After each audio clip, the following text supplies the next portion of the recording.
Hola, qué gusto saludarlos. Nos encontramos ya en el sexto domingo del tiempo de la Pascua. Significa que hemos ya celebrado durante 5 semanas este tiempo de la Pascua, la resurrección del Señor, que es nuestra propia resurrección. Significa al mismo tiempo que nos quedan 2 semanas por delante, que además van a estar marcadas en los próximos domingos por las dos grandes solemnidades que culminan precisamente lo que significa celebrar la Pascua del Señor.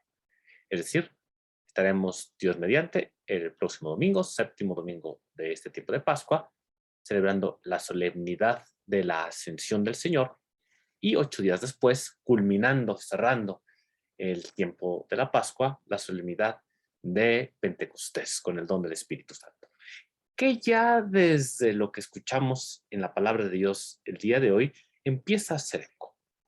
Pero empezamos con algo que nos va presentando la primera lectura. En este episodio, en este pasaje donde vemos lo que conocemos normalmente como el Concilio de Jerusalén. Es decir, los apóstoles se reúnen para discernir qué hacer en una situación concreta que se está presentando. Y la respuesta es como se vuelve el título que centra el tema de esta lectura de los Hechos de los Apóstoles, es que el Espíritu Santo y los apóstoles han decidido, se habla de esa unidad, en la cual se puede encontrar el eco del Señor que les promete a sus apóstoles que les enviará su espíritu, que les recordará todo cuanto Él les ha dicho. Es decir, es ese espíritu que a ellos les permite discernir la situación concreta que se está presentando para entonces, no por propia iniciativa, no simplemente por un propio gusto, sino de acuerdo al discernimiento que el espíritu les ha concedido ser, como actualización de las palabras del Señor, no imponerles más cargas que las necesarias. Recordando aquí que, por lo tanto, no se trata del cumplimiento como lo presenta el texto de la primera lectura, de una salvación que brota del cumplimiento simplemente exterior, incluso escrupuloso, aunque así lo fuera, de la ley de Moisés. Como si la salvación se tratara de una obra humana. Sí, siguiendo los preceptos de Dios, pero donde es mi esfuerzo el que me vuelve digno de esa salvación. Aquí nos podría hacer eco cuántas veces llegamos a pensar que de alguna manera somos nosotros los que nos salvamos. Es decir, Dios me dice que haga esto, esto, esto y esto y me voy al cielo, o que no haga esto y esto y esto y esto para también irme al cielo. Que si hago esto, esto y aquello otro, me voy al infierno, o si no hago esto, esto y aquello otro, me voy igualmente al infierno. Y entonces es mi fuerza de voluntad, mi empeño, el que está detrás de mi salvación, o sea, mi irme al cielo. ¿Cuántas veces en ese mismo tenor le llega a causar escándalo a algunos cristianos, o sea, algunos de nosotros, el pensar que alguien que no ha vivido de la misma manera que yo puede ser salvado del mismo modo que yo, que he estado cumpliendo lo que el Señor pide? ¿Cómo es posible? No es justo, porque si yo me he estado esforzando, el otro que no se esforzó nada, ¿por qué le va a tocar el mismo premio? Detrás sigue estando finalmente la idea de una salvación que brota de un esfuerzo humano. Va a ser siempre el problema. Y recordémoslo, incluso lo tenemos en la escritura. El Señor a un ladrón que reconoce que justamente está allí, le concede en ese último momento en que se acerca a él la salvación. Yo te aseguro que hoy mismo estarás conmigo en el paraíso.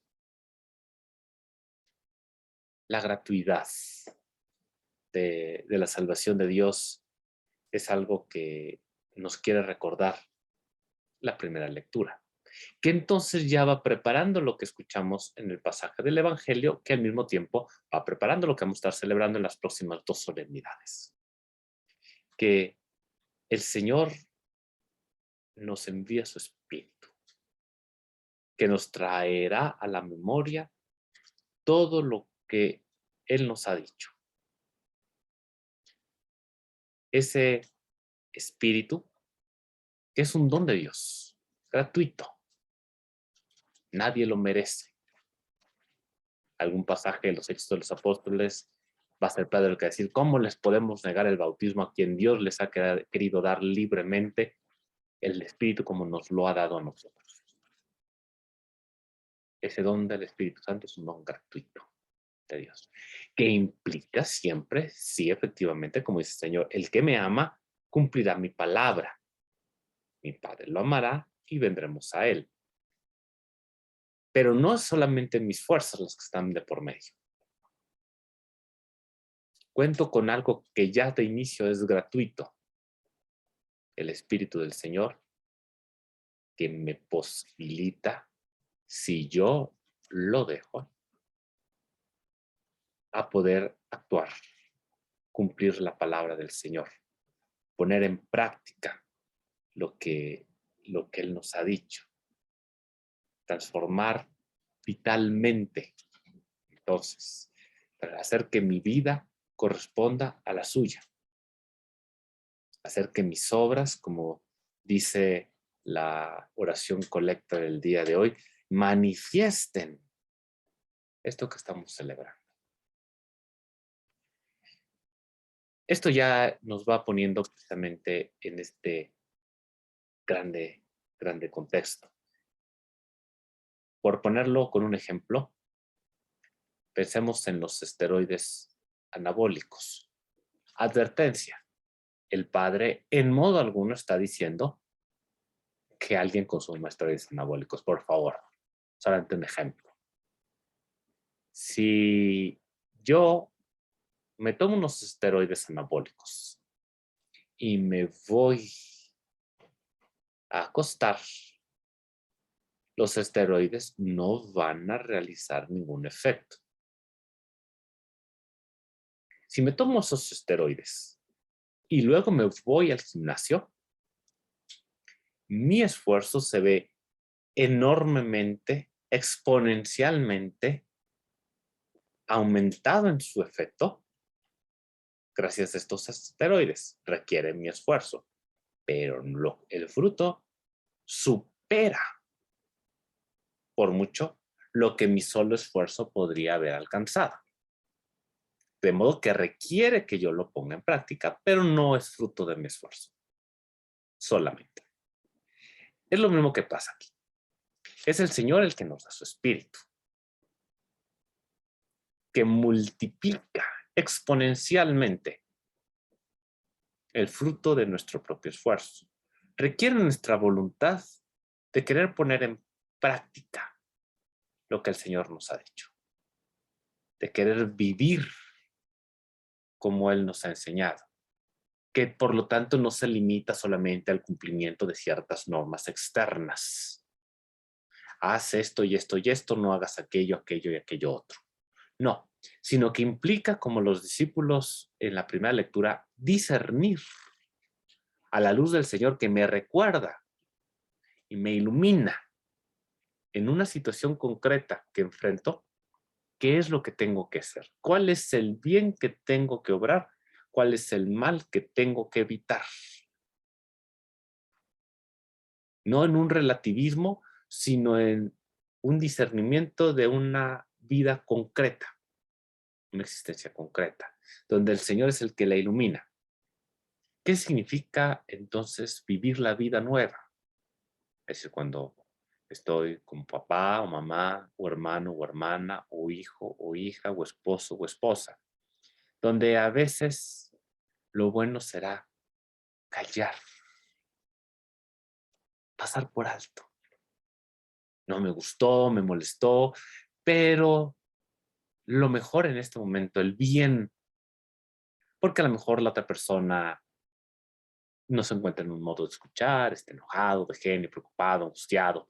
Y si yo quiero decir mi palabra en ese momento, puedo lo único que suceda es causar un problema mayor. Y entonces en ese momento el bien concreto puede ser callar. Habrá otros momentos donde, por ejemplo, será necesario que yo le pueda decir, advertir, mostrar que tal actitud, palabra, gesto, no porque solamente me molesta a mí entonces, sino que porque puede o está siendo dañino para esa persona, donde incluso a lo mejor la posición cómoda sería callar y no meterme en un problema.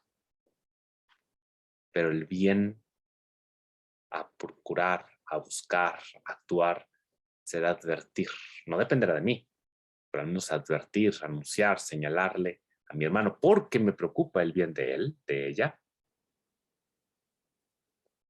el camino que lo puede estar dañando.